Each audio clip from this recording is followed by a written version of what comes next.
ഫിജറ്റ് spinner കയ്യിൽ പിടിച്ച് പുഞ്ചിരിയോടെ പോലീസുകാർക്കൊപ്പം നടന്നുവരുന്ന ചെറുപ്പക്കാരൻ 2020 പുറത്തിറങ്ങിയ അഞ്ചാം പാതിര എന്ന സിനിമയിലെ സൈമൺ മാഞ്ഞുരാൻ അഥവാ സൈക്കോ സൈമൺ.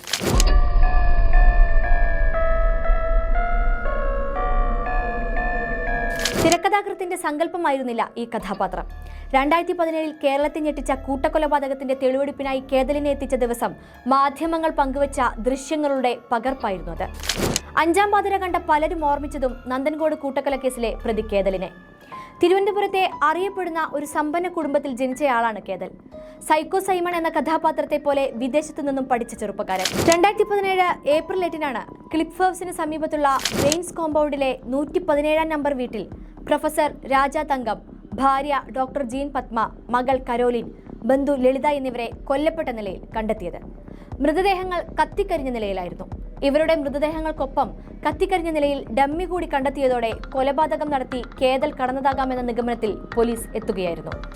താൻ ഡെവലപ്പ് ചെയ്ത വീഡിയോ ഗെയിം കാണിച്ചു തരാമെന്ന് പറഞ്ഞ് മുറിയിലെത്തിച്ചാണ് മാതാപിതാക്കളെയും സഹോദരിയെയും ബന്ധുവിനെയും കേതൽ കൊലപ്പെടുത്തിയത്. ദിവസങ്ങളോളം അതേ വീട്ടിൽ മൃതദേഹങ്ങൾക്കൊപ്പം കേതൽ താമസിച്ചു. ഇവർ വീട്ടിൽ ജീവനോടെയുണ്ടെന്ന് നാട്ടുകാരെ ബോധ്യപ്പെടുത്താനായി 5 പുതിച്ചോറുകൾ വാങ്ങിയിരുന്നു. വീട്ടിൽ ജോലിക്ക് വരുന്ന സ്ത്രീയോട് എല്ലാവരും യാത്ര പോയിരിക്കുകയാണെന്ന് പറഞ്ഞു വിശ്വസിപ്പിച്ചു. ദിവസങ്ങൾക്ക് ശേഷം ചെന്നൈയിലേക്ക് രക്ഷപ്പെട്ട കേതൽ 3 ദിവസങ്ങൾക്ക് ശേഷം കേരളത്തിൽ തിരിച്ചെത്തി. പ്രതിയെ അറസ്റ്റ് ചെയ്ത് ചോദ്യം ചെയ്തപ്പോൾ ആത്മാവിനെ ശരീരത്തിൽ നിന്ന് വേർപെടുത്തുന്ന പരീക്ഷണമായ ആസ്ട്രൽ പ്രൊജക്ഷൻ നടത്തുന്നതിനിടെയാണ് കൊല നടത്തിയതെന്നാണ് ഇയാൾ പോലീസിനോട് പറഞ്ഞത്. എന്നാൽ പിതാവിനോടുള്ള പകയാണ് ക്രൂര കൊലപാതകത്തിന് പിന്നിലെന്നും പിന്നീട് മൊഴി നൽകിയിരുന്നു. കേരളത്തെ ആകെ നടുക്കിയ വിവരങ്ങളാണ് പിന്നീട് പുറത്തുവന്നത്. സിനിമയിൽ ധനിക കുടുംബാംഗമായ സൈമൺ ഡാർക്ക് നെറ്റിൽ കണ്ട് പരിചയിച്ച കൊലപാതക രീതികൾ പരീക്ഷിക്കുന്നത് അച്ഛനമ്മമാരിലാണ്. അമ്മയെയും അച്ഛനെയും ക്രൂരമായി കൊലപ്പെടുത്തിയെന്ന് മാത്രമല്ല, മൃതദേഹങ്ങൾക്കൊപ്പം 3 ദിവസം താമസിക്കുകയും ചെയ്തു.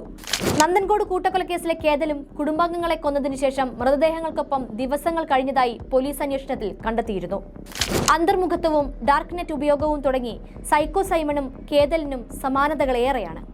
ഓരോ തവണ അഞ്ചാം പാതിര ആവർത്തിച്ച് കാണുമ്പോഴും ആദ്യത്തെ അതേ നടുക്കത്തിൽ തന്നെ നന്ദൻകോട്ടെ കേതൽ ജിൻസൺ രാജയെയും പ്രേക്ഷകർ ഓർമ്മിക്കുമെന്നത് തീർച്ചയാണ്.